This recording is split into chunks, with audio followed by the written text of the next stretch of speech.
Tungsten விவகாரத்தில் மக்கள் மீண்டும் போராட்டத்தில் குதித்திருக்கிறார்கள்.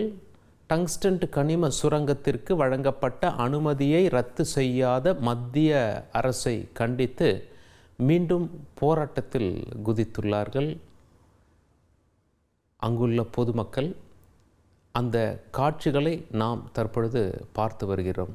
அரிட்டாப்பட்டி என்ற பகுதியில் மதுரையில் மக்கள் மீண்டும் போராட்டத்தில் இறங்கியுள்ள காட்சிகளை நாம் திரையில் பார்த்து வருகிறோம்.